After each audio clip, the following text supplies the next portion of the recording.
तर शेतकरी मित्रांनो नमस्कार. कृषी मित्र महेश या यूट्यूब चॅनलमध्ये मित्रांनो आपलं स्वागत आहे.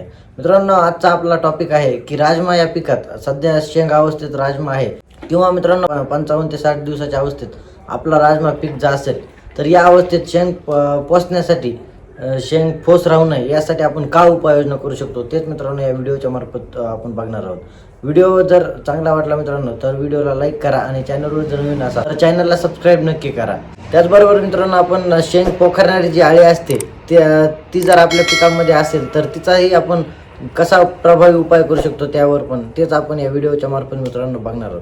मित्रांनो सर्वप्रथम आपल्याला एक टॉनिक घ्यायचं आहे ज्यामध्ये मित्रांनो जिब्रेलिक ॲसिड 0.001% अशा कंटेंटचं कोणत्याही नामांकित कंपनीचं आपल्याला जिब्रेलिक ॲसिड हे टॉनिक घ्यायचं आहे. त्याचा प्रति 15 लिटरसाठी जर विचार केला मित्रांनो प्रति 15 लिटरसाठी आपल्याला जिब्रेलिक ॲसिड 40 ग्रॅम घ्यायचे.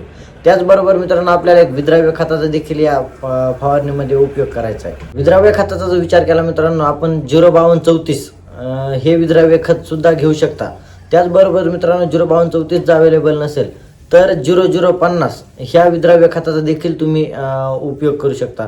दोन्हीपैकी एक कोणतंही विद्राव्य खत घ्यायचं आहे आणि त्याचबरोबर एक आपल्याला जिब्रेलिक ॲसिड 40 ml ने घ्यायचं आहे.